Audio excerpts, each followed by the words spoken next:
Welcome to another edition of Tyrone Paulson Drives, where today I get the opportunity to drive one of the best looking cars out there. And the best part of it all is, I get to do it with no top on. Yeah. Please don't stop watching the video. I promise you, I'm actually not taking my top off, but we're taking the top off of the car. So, yeah, please don't stop.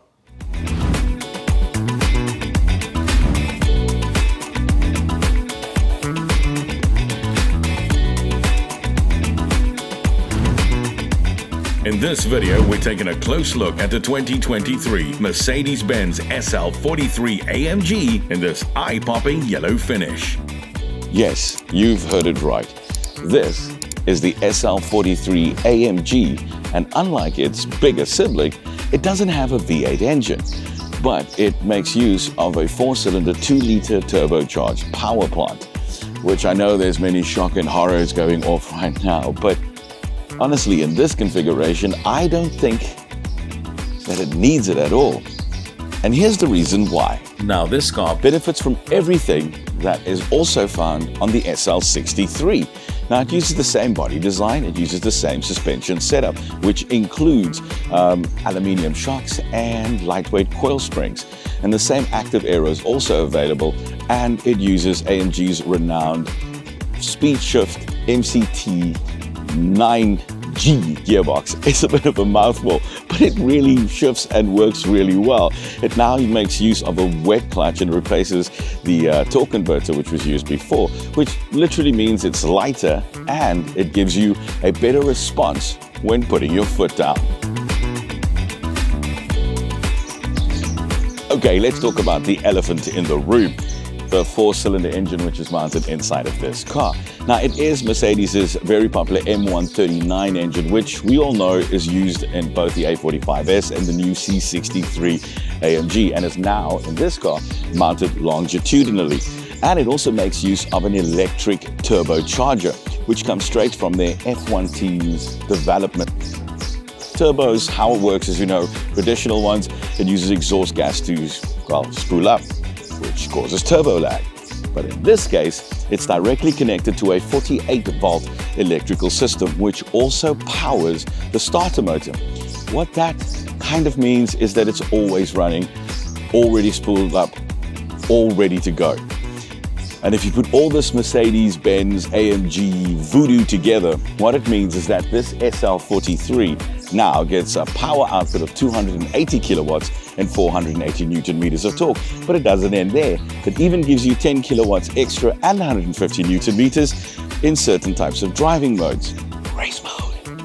Now, all this gives you, if you put all those figures and all the stuff together, is a go straight to jail top speed of 275 kilometers per hour and a 0 to 100 of 4.9 seconds. And then it still makes that sound that we love in South Africa, that brrrpa sound. But I'll show you that a little later.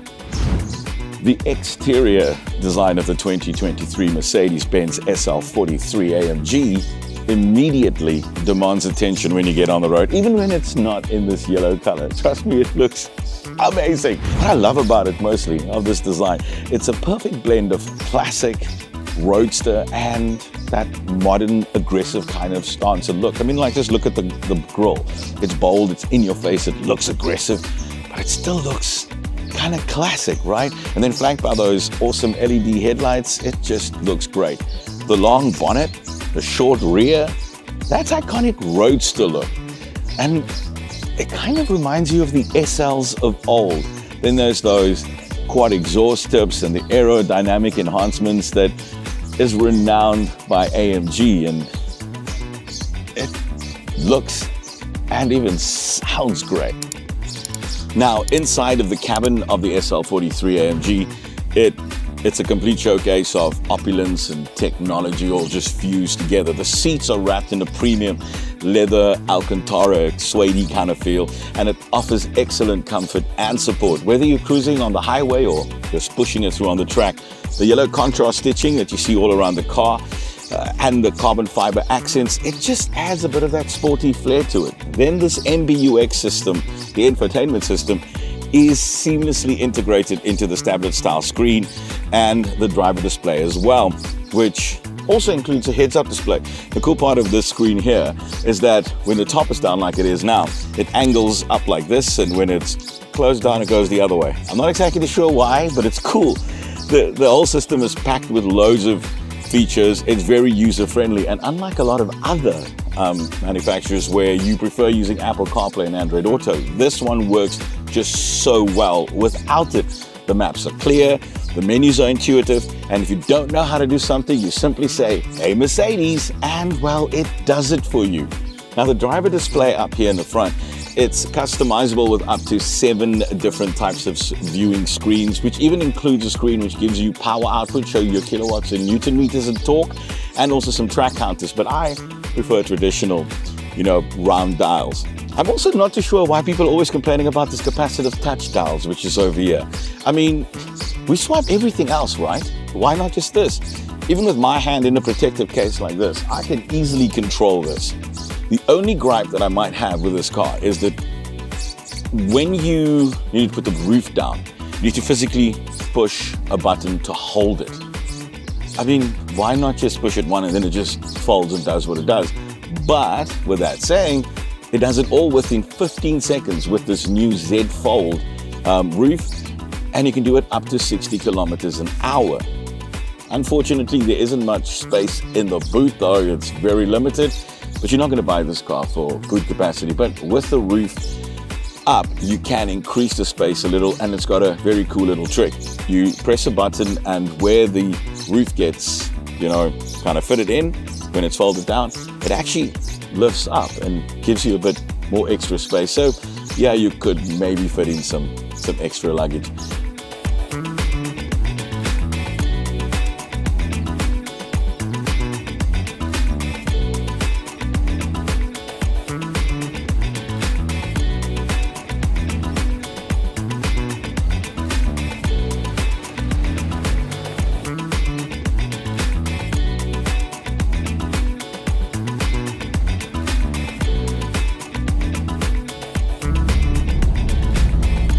The SL43 combines both a comfortable ride and sportiness in an amazing package. And it does this because of its adaptive suspension system. I mean, it's very comfortable just driving on this little country road where I am. It's smooth, it's quiet. Even with the top down, it doesn't make such a lot of noise. But it doesn't shy away from what it really is supposed to be, a sports car. And that you can turn it into that by just simply flipping a switch, putting it into one of its sportiest modes, put your foot down and listen to that. And on the little bends, it sticks to the road like glue. It's amazing. I mean, it doesn't have the all-wheel drive system that the SL63 has, but wow, it is amazing. And with the top down, the soundtrack is just I mean, listen to that, come on. I know it's a 4-cylinder, but that sound is just so perfect. I know this is probably my newest favorite car, and I have a whole bunch of them, but that's just cool. I mean, listen to this.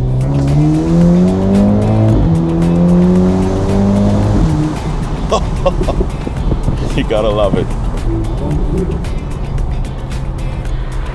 Gotta love it. Nah, Mercedes-Benz, this is one cool car.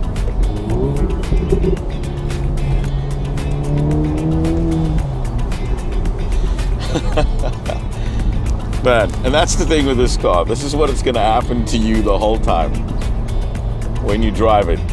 Your face is going to look like this. Wow. Only thing I'm probably going to need to do is to put some sunscreen on all the time, but otherwise I'll just put the top up. This is such a cool car. So what is my final take on the Mercedes-Benz SL43 AMG? Is it a hit or is it a miss? And to be quite honest with you, I think it's a complete and utter hit. I mean, it benefits from everything that the SL63 has to offer. It's got its looks, it's got its style, it's got the design, and it's got all the technology it does as well.